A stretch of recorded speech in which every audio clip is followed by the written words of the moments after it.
right, so the last presentation, this is definitely a true last but not least. Who here has heard of SORBA before?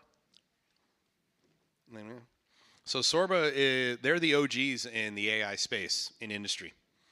So, I mean, literally, you know, Aldo and their team was leveraging, you know, cloud-based machine learning and deployment out to the edge to gateways and they were doing it effectively in the commuter rail world when nobody was doing it, when no one could get it right.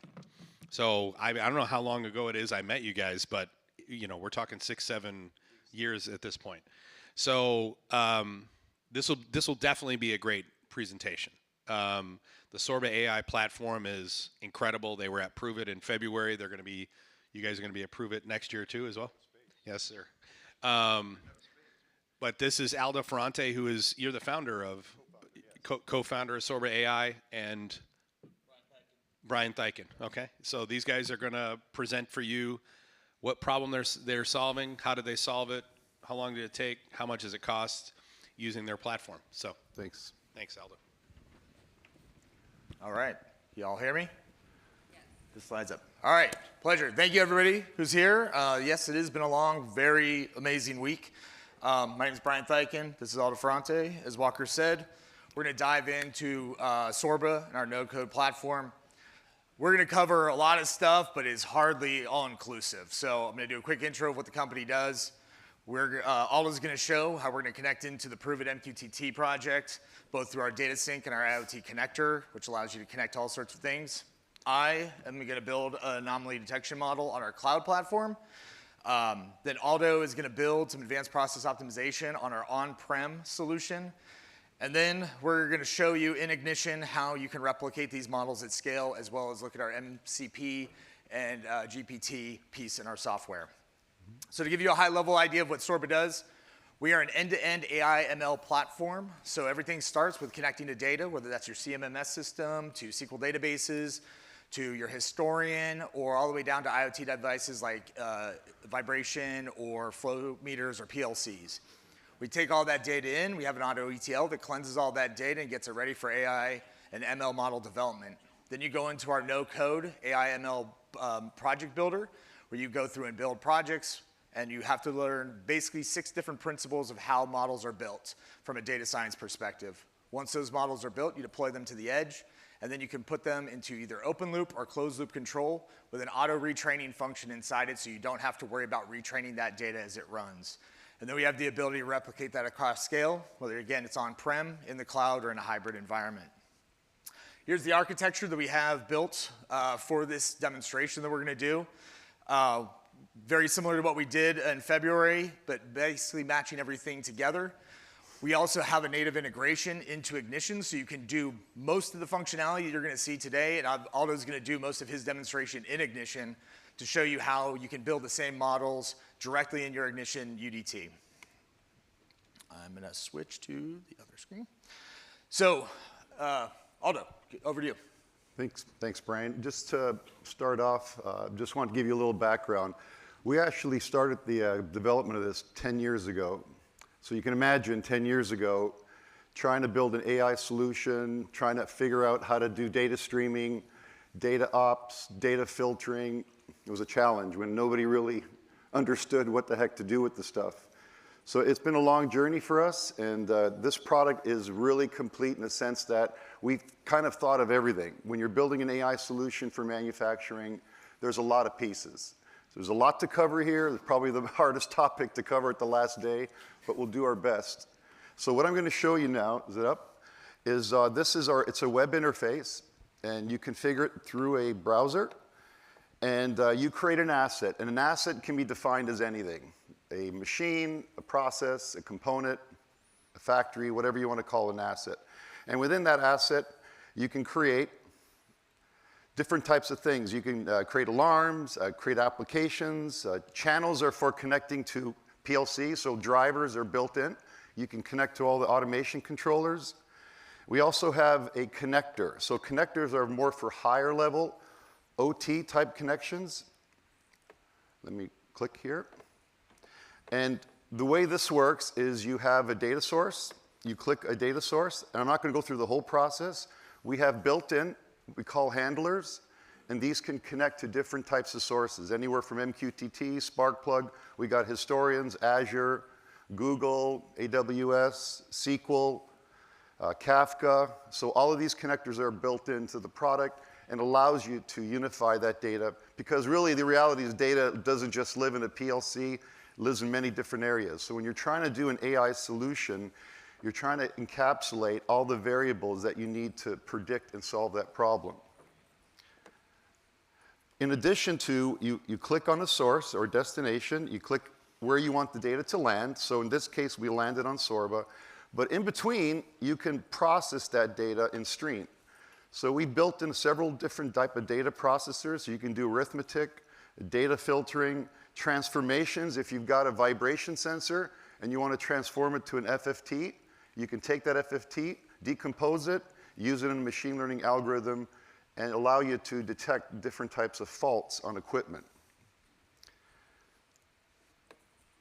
So once you've got that configured, what I'm going to do now is there's another way how to create data. It's automatically. So we have a service called the Auto Data Sync. Let me go into it. And the Auto Data Sync allows you to connect to both MQTT broker as well as a OPC UA. So we have an ingress where you configure your brokers. And within the brokers, you can create clusters of brokers as well. So you can actually broadcast or subscribe to multiple brokers at the same time. And you create what's called a builder. And a builder is essentially a way to understand and describe what you're subscribing to. So if I'm currently subscribing to this topic, I can then reconstruct that to relabel that the way I want to see it in SORBA. And this is sort of our syntax here. As soon as you enable that, let me just click this, enable it, and we'll save. And it will auto-create the hierarchy within SORBA.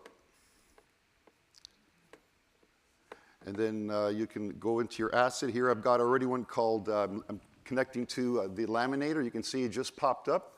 You've got the press that's basically controlling, creating all the tags for you.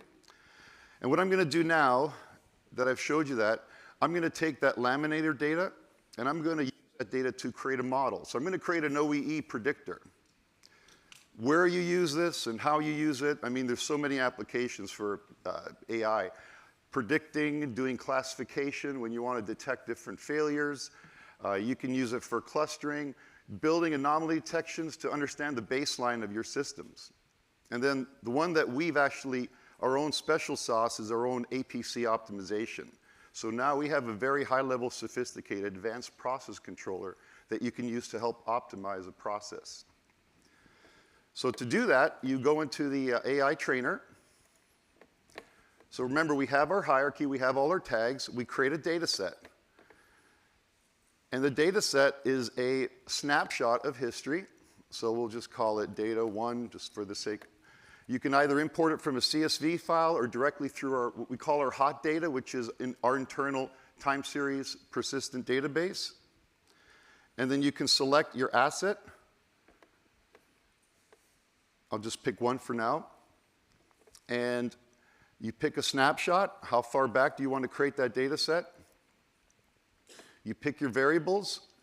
But I want to point out here, in a data science project, probably the most time you're going to spend is in the data cleansing.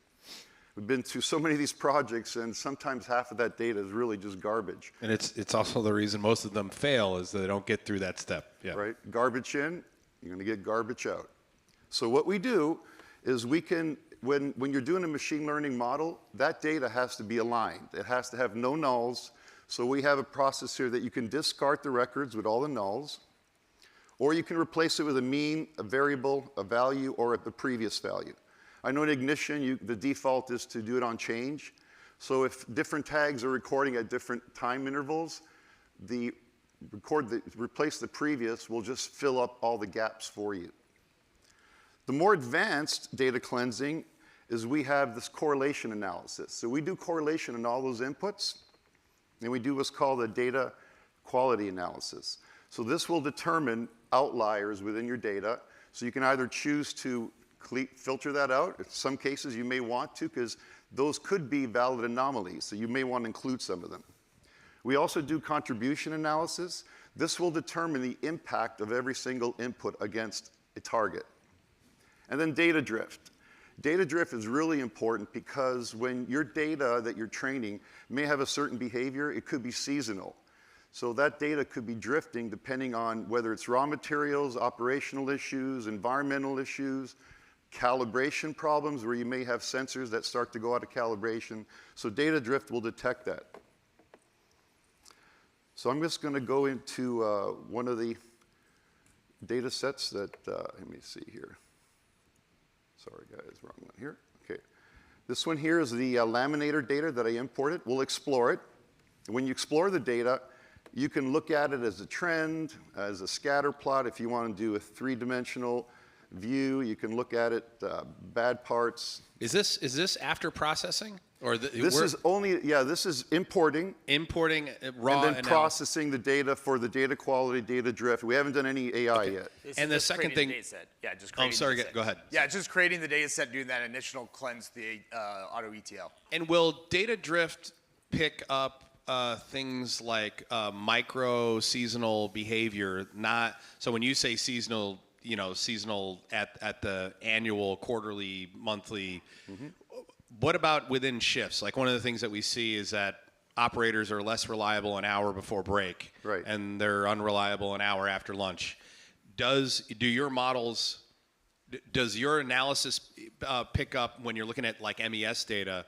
Do you see data drift in those behaviors? We do some occasions. Do you? It's a statistical test. It takes a reference of that data and compares it against another set of data and does a statistical test to see if the test passed or failed. Because one of the things I've wanted to do for the longest time in manufacturing execution is, you know, I thought it was a big win when I was able to update forecast, hourly production forecast based on rolling changes of unplanned versus planned downtime. So we were moving the targets so that we could see if at the beginning of a shift, it's like our goal is 300 widgets per hour. But then we were able to change those targets based on rolling unplanned and planned downtime during the shift. But one of the things I would love to be able to do is change the forecasts based on what's the likely behavior of operators an hour before break, an hour after lunch, that kind of thing. And I mean, this is my data drift's my entry point here for that type of use case. Okay. So we actually have another feature. We actually use clustering to recognize that behavior. And what it will do is it will separate the models. So it'll create a model for this cluster and a model for that cluster. So now your prediction will get more accurate because it's trying to predict on data that's very similar in nature and behavior. So that's and for those who just walked in, will you guys quickly explain again SORBA.ai, what form? So SORBA has a cloud component and an edge component. Can you explain real quick? Yeah, so our solution primarily, most of our customers install it exclusively on the edge. So you can run this entire product 100% on-prem in your OT network. Every feature we're going to show you tonight can run 100% on-prem.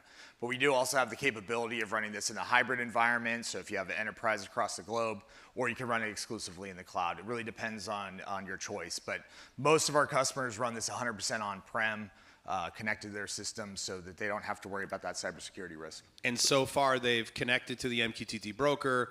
They've subscribed to data in the laminator, and I think Press 103, and they've done some analysis on that data. Correct.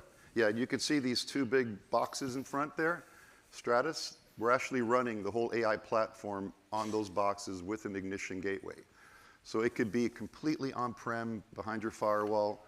As he mentioned, if you do need a cloud, there is an edge-to-cloud component as a hybrid. So you can train models in the cloud, deploy them down. You can train models on the edge, pull them up. So it's completely flexible where you train and deploy models and run models.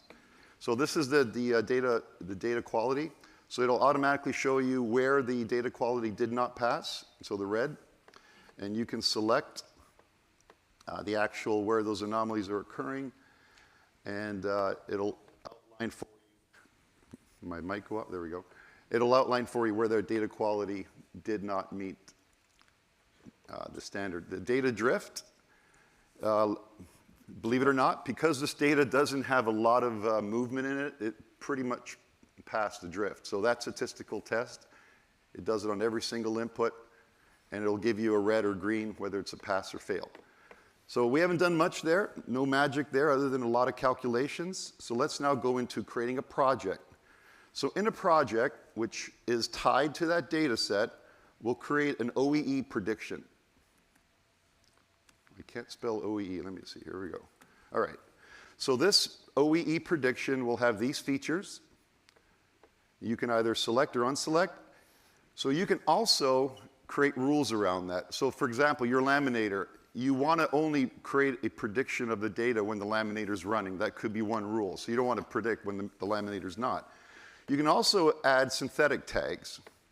A lot of times when you don't have a lot of data or the results of that training isn't as good, you may need additional information for the model to get better or smarter. So you can actually add all of these different synthetic tags like moving mean, moving standard deviation, moving covariance, kurtosis, integral. There's a bunch of them that you can add to every single input. We actually, on the railroad topic, we did a project years ago. They had the switch actuator on the rail, and they had a CT, and they had just one CT. That was the only input. So we had to try to create a machine learning algorithm to predict when there was a degradation of that actuator. So we used a single CT and added all these other synthetic tags, and it gave the model enough information to give us a pretty good prediction. So once you click Next, this is where you select your model. So these are the different types of algorithms. We can do clustering for anomaly detection, classification for failure detection. You can do regression for numerical predictions, optimization, that I'll just show you here in a second. You can also create digital twins, which can create models. This will not only, it's not a multi-regression because it does learn the dynamics of the system and the forecasting. You'll see an auto here. So this is our own proprietary AutoML. Back in 2015, I think we wrote a patent. Before Google wrote their AutoML, Google's AutoML was around only deep learning. We actually included a wider range, more classical machine learning with deep learning. That allows you to create the entire pipeline automatically. You split the data, it'll balance the data, it'll pre-process the data, it'll do all the data quality processing, it'll pick the right model, do all the hyperparameter tuning, the post-processing. So there's a lot of pieces to that AutoML that is completely And real quick, how many people in here have done an ML application before? Number one? Like you've done a machine learning application? Okay. Basically, you're trying to learn from data. How many of you would call yourself a burgeoning data scientist, or you'd be able to tell me the difference between clustering and regression? All right, so real quick, for those people who don't, the place that you start with machine learning in industry, you basically start in two places. Number one, you start in clustering. You're trying to use machine learning to identify anomalies. An anomaly could mean something or it could not mean something. What you're looking for is the thing that doesn't fit, and then you look at the thing that doesn't fit and you go, is that a thing that's truly just some outlier I don't need to worry about because there was some problem in collection of the data, or is it an indicator of some failure that we could use to do linear regression on? Linear regression is the second thing, where you're basically using machine learning to get down to this. For every value X, what's the likely outcome Y? The outcome is the thing that you're trying to predict. So X is what you monitor, and Y is what you're trying to predict. So the two things that you're looking for in machine learning generally, you're classifying, looking for anomalies, I'm looking for problems, and then I'm using linear regression to try to predict some outcome. So when he's talking about the models, the approaches to machine learning, classification and regression are commonly where you're going to be to start. All right, sorry. No problem. Thank you for that. So we'll do a numerical prediction here. We're going to predict OEE. So we're going to select auto and then select our response variable. That'll be our OEE tag. So the clustering, you mentioned about the different states or the different operating states. So this is by attaching clustering, this will automatically do a clustering algorithm against that and create multiple regression models if those behaviors are actually different. Or you can also select a tag. So if you got like a batch process and you want to be able to do a prediction on each step of the batch, you can select a tag that indicates the batch step, and it'll automatically create multiple models for each step within that batch. So once we let's go ahead and select OK, next. And then really the last step is you select your data sets. I've got 3 different data sets that I imported. I'll just click next. And now it's going to go through the process of that whole AutoML, and you can actually see it in action here.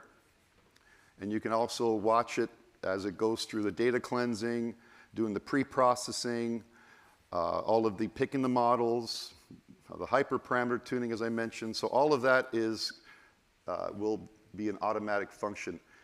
This will take, whether you got a lot of data or small data, depends. So the processing is where you're going to spend a lot of time in the compute power. And this is what a data scientist does. Like this is SORBA. This is their platform doing the work of what a data scientist generally does. Yep. Correct. In Python. I just want to mention real quick, I know Brian's going to kill me here. So there's 2 audiences. There's the people like myself. I'm not a data scientist. I'm actually an automation engineer. So I'm just creating a model that my boss wants to know, am I starting to drift my OEE? Because I've got a baseline OEE. I know what my baseline should be, and I can predict it. When I do my actual, it'll start to drift against that baseline. And as that error increases, you can do a tag ranking against that. And that tag ranking can be it's what's called a contribution. It'll show you every input, what could be contributing to that actual OEE degradation.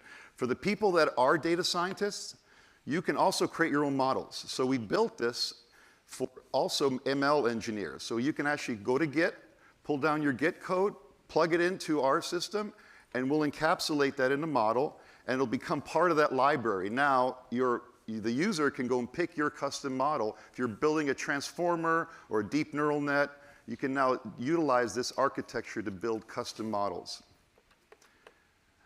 Once you've trained the model, you come back to your asset, and it's as simple as going to my model instances. Let me go here, click on, oh, here we go. And I'm going to add a model, give it a name. I'll just be quick here. You pick the model from the MLOps. So here's my project. This is the model. I'll just pick one, my OEE predictor. Where is it here? Here we go. The version, because if it's being retrained, you're going to get multiple versions. And then the last step is that you map it. So the mapping is where you're going to take the tags that are going to give you the real-time data, map them into the model, and it's going to try to match them if you have similar names. The outputs are also tags. And you can auto-generate these. You click here, and it'll create those tags for you. And it creates a template as a dashboard. We'll click next. One of the things that actually Aldo missed past, it's actually another big portion of the time that it takes to put and deploy models into production is the auto retraining. So once you put that model into production, you can actually set auto retraining where whether it starts to drift out of its normal parameters or you just want to do it on a 2-week, 2-month time basis, you can actually have it auto retrain. So once that's in production, you don't have to think about it again, unless you need to go make any modifications to it, adding additional instrumentation, you want to change it. So you now have that ability to just kind of set and forget it. And that's, you can keep all the revisions depending on if the requirements around your process and other things. Yes, and I think the last step I was going to show you here was the actual output. Let me go back here. And where did that go? Press. Oh, here we go. Sorry, the wrong one. All right, and we'll display. It gives you an automatic dashboard. We use Grafana, by the way. If you don't know Grafana, learn it. It's one of the most popular dashboards out there. Really easy to use. You can see from the prediction versus the actual value, it's pretty good. Again, this data from the virtual factory, there's not a lot of movement in it. If you had a lot of moving parts and a lot of variances, you're going to see probably a lot more swings, but because it's pretty consistent, you're going to see it pretty close to the prediction. And we also detect the anomaly detection as well. We also look at the tag ranking. We do drift detection, prediction drift, outlier detection. All of that calculation is done with that one model. So I'm not an engineer. I did it in really relatively short period of time. Go ahead. So sorry. while Aldo pulls up the ignition piece, because that's what we're here, here to show how we can do this all in ignition. I'm going to talk about the hardware that we're running this all on. So a lot of people think you got to buy a bunch of really expensive GPUs to do all this stuff and run deep learning neural nets. We actually can run this all on-prem. Our minimum specification for this is 16 gig, 8 core, to kind of have a preferred experience. If you want to buy more and spend more, knock yourself out. Again, you can also architect it however you want, from like a server and hub and spoke model. So very much following how Ignition architects their own system. But the key is we've also built a free and native integration into Ignition. So all the steps that Aldo just followed are also available directly in Ignition. So you don't have to go between two panes of glass, or really you can pick how you want. And since Aldo stole my ability and my joke of saying how a sales guy can build a model, I'll let Aldo go into the Ignition piece and dive through that. Nothing against sales guys, right? So we went a step ahead. So we thought about, you saw the steps it took me to build that model. Now we're going to do it in Ignition. It's actually even easier. So what we did is we developed, actually early this year, this Ignition integration module. You install it, and what you do is you point the IP address to the SORBA server that's sitting on that same box, whether you're using certificate, username, password, and you specify the real-time provider and the historical provider. Because what we're going to do is our module is going to query Ignition for that trending or that training data, send it to SORBA, train it, and build a model. So now let's go into the designer. So here's what you do. You build a UDT. So we provide you a UDT for each type of model. And it's just a matter of configuring UDT. That's it. So for example, here's a UDT. This is predicting effluent. Let me open it up. So there's a certain structure. You know, it's a JSON, right? You tell it what inputs you want for the model. You specify the inputs. And those are just references to tags within Ignition. This is a regression model. It needs a response variable. So you need to tell it the name of the tag that you're going to predict. Done. Once you build a template, you go in your instances. Let me go here. The tag you predict is the Y, and yes, and X is what you're looking at. And this is, just to give you some background, this is a chemical dosing in a wastewater stream. So you're dosing metal salts to coagulate the phosphorus, so you can reduce the phosphorus in the output that you meet your permit, right? In a lot of cases, they actually overdose, and they waste a lot of chemicals. So with the AI, I'm going to show you an optimization. You can actually optimize that dosing process so you can minimize the amount of chemicals with still meeting the permit.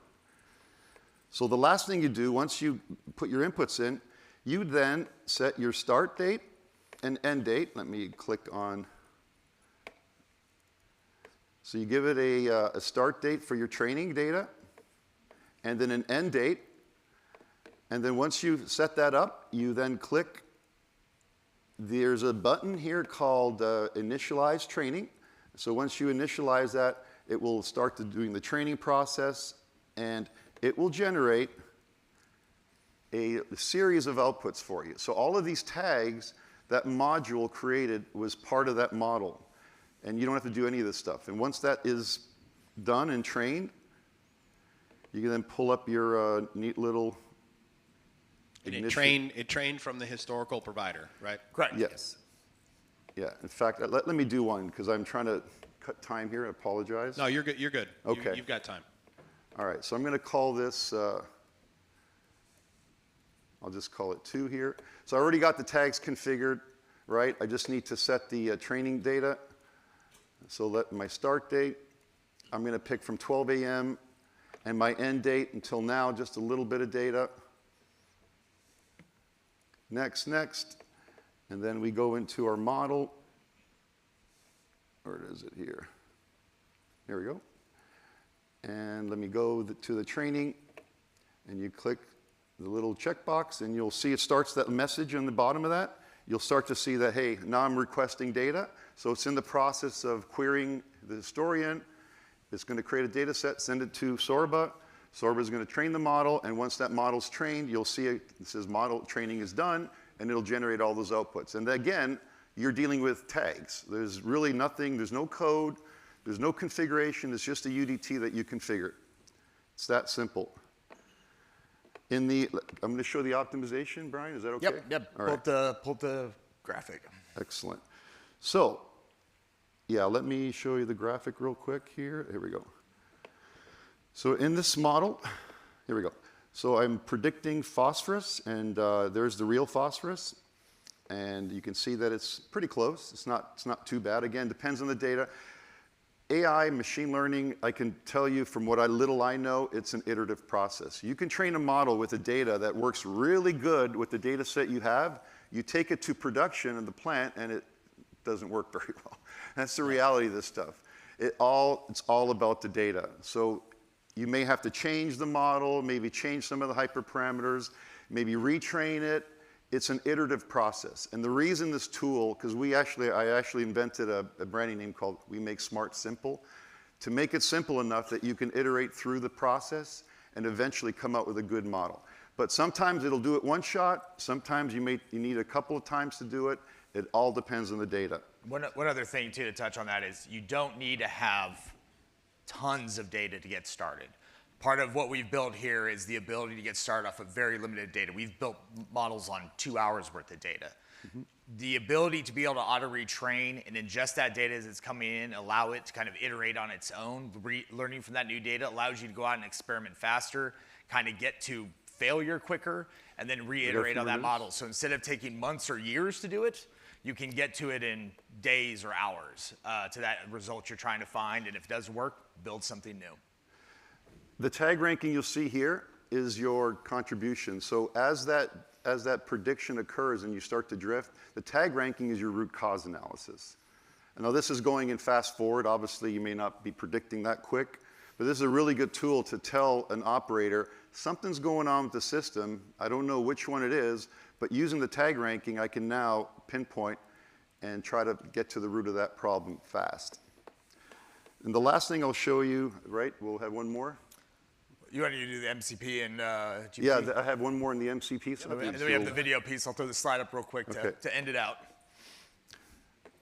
Optimization. So in optimization, this is the process. As I mentioned, we're dosing chemicals, and we're trying to reduce the phosphorus on the effluent side.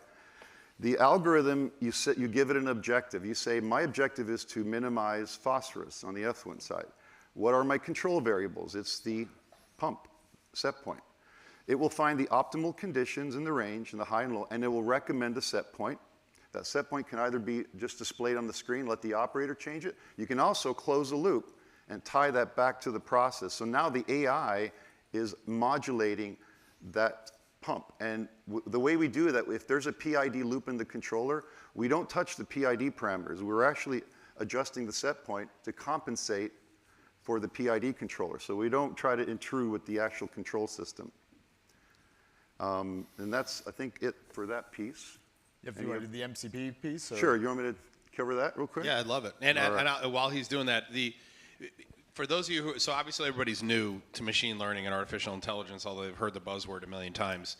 Machine learning is nothing more than using computers to learn from data, and AI is using computers to mimic human intelligence.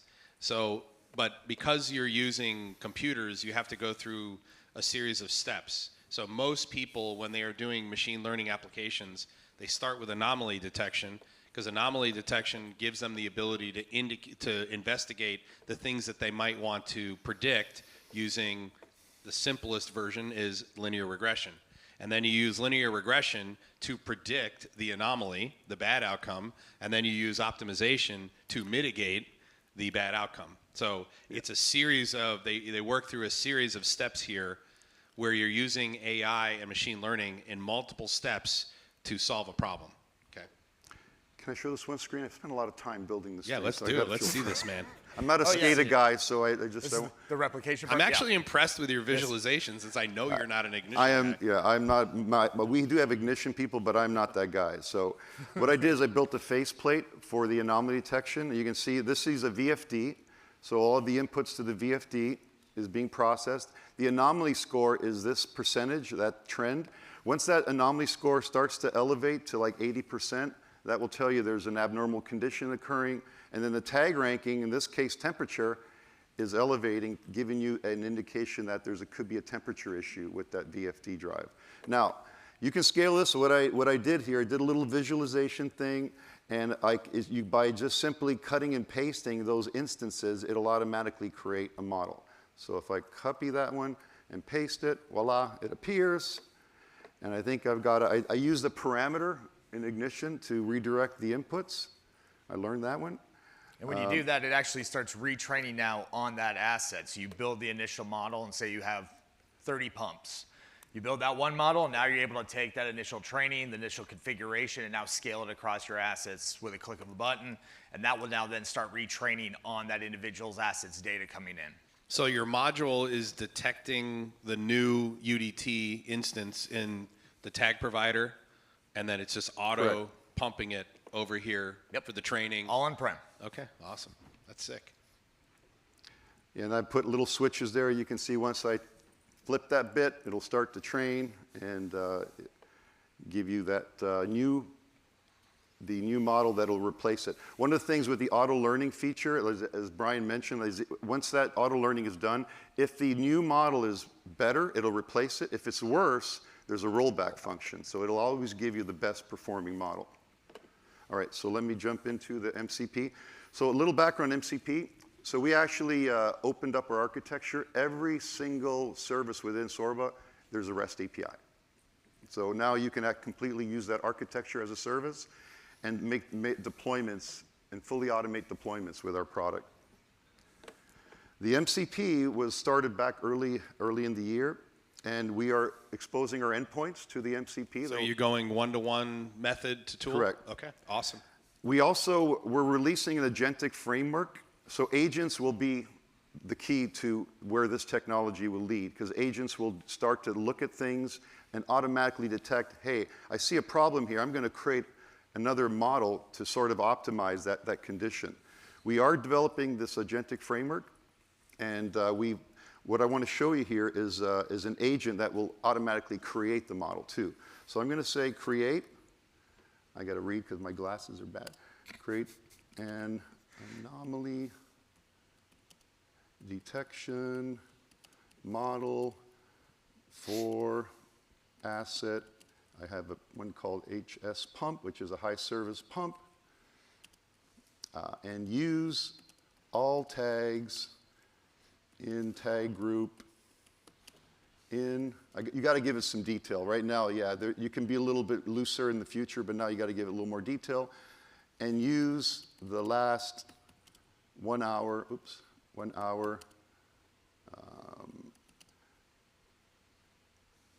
and for those of you that don't know MCP, I've talked about it quite a bit in the last couple of days, but Model Context Protocol is an API for agents.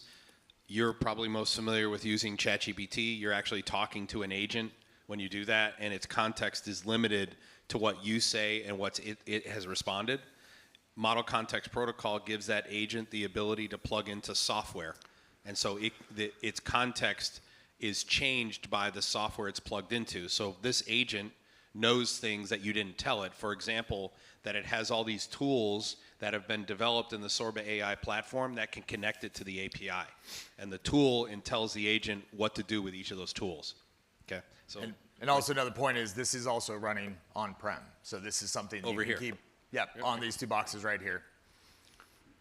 So what it will do is it will create the model, and it'll build it for you, and it will land it inside your asset. So it will land it here. Let me see if I did this correctly. You didn't put enough data in there. And I know we're up on time. It's okay. It's okay. You needed 1 hour. You wrote one of data. I think if you add the word hour. Oh. Did I write? Okay, that's user must know how to spell. Mm-hmm. Well, none of us read off of our laptop screens anymore, and I know that when I have to, it's useless. That's why I said it was empty. So the model said, hey, there's no data here. What are you telling me? So. Let's see if this works. So it goes through this intention. There's an agent that says it tries to understand your intention. What are you trying to do? So it'll try to figure out, okay, you need to build a model. Hopefully it works here. And then it'll start to go through the whole process, and you'll see right here, it actually started. And it's now going through the entire automation of building that model, generating the data, and eventually you'll have a running model looking at your motor and predicting anomalies. Well, what's crazy is just like you were years ahead of the rest of the industry when it came to applying API in industry or applying AI in industry. You're way ahead when it comes to agentic integration because most people are saying, oh, we're going to put an agent internally. Yep. And the agent can really only interpret data. It can't really do action. And you're meeting an objective here. You gave it an objective. So when I say you must know MCP, you must know MCP, this is how you interact with software going in the future. Yep. It's not open a form, select a field, go down. You're not going to know. What you're going to do is work with an agent that's going to learn from the documentation so that you don't have to go to Stack Overflow. You don't have to go to their documentation. You don't have to read the API docs. The agent does it for you and does everything in the correct steps because the tools are effective. And then your job is to supervise the outcome, the objective. You're like way ahead of the curve, but I'm not surprised. And one comment I'll make about the agentic side, I mean, LLMs are good for automating and giving you information, but they are not good for physics-based models. So part of our agentic framework is we're going to actually create physics-based models or agents that will learn. Expand on physics-based models. So physics-based models are more mathematical, first principles. So they'll understand, fluid dynamics, thermodynamics, chemistry, and that's really where you can take this next optimization to the next level. Because a chatbot will try to, predict what the next word is or give you some text. But it's only based on the knowledge it knows, and you do it yourself. Give it a math problem. It may work like 4 to 5 times, right? So you really can't rely on an LLM to control your process. You need more first principles in physics in order to truly optimize. And to that point, the way LLMs have gotten better at math is they haven't gotten better at math. Yeah. What they've gotten better at is predicting a script that will do the calculation for you. It runs the script in the background and just gives you the result. It actually doesn't do the math. Yeah, there's an MIT article that they talk about that LLMs are not good for manufacturing control, but they're good for automating tasks. Correct. Mm-hmm. Yeah. So last piece, if I could grab the screen again. So as if there's not enough in the software for you guys to digest that we are barely scratching the surface of, we also have a vision module. So now you can tie in another sensor to add into your process. I'm going to hit play on this if I can find the little play button on my view. So we drew a box of interest. We said, learn the process that's going on. This is a rolling mill, steel rolling mill. Yep. Detect an anomaly that occurs. Now this tag goes into a time series database. Now you can look at all the information that happened before this leak occurred. You can now create a classification model from that and look at all the different processes that are there. We've even done stuff where we can see objects go in and out of spaces, measure the different things, look for defects and classifications. So this is just another tool that you can add into your toolbox to add into whether it's safety or process, just more tools to kind of create an overall arching solution for your process. So they picked a process-related solution. I worked in steel for Nucor Steel. I did a ML application. If you want to show that screen again. So the safety-related application is there's an in-feed and out-feed box on each of those rolling stands. So where that red box is, that's a rolling mill stand. Stand A, stand C, D. And what you've got is a billet being reduced from right to left or left to right, either way. You have a billet being reduced down and it's being passed through and it's being shaped into, rebar, it looks like. Mm-hmm. So those guys who are standing in those hard hats, when it goes from like a 4-inch billet down to a 3/8 rebar, it is moving at an incredible speed.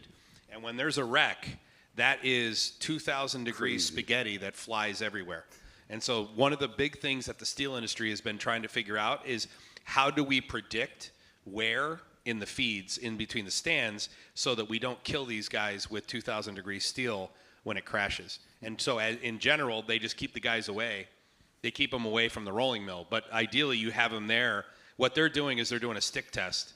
They're basically putting a piece of stick on and then looking at the profile of the rebar to make sure it's going to pass quality. But that's a use case. You picked a great use case because it's a huge problem in the steel industry. So. Yep.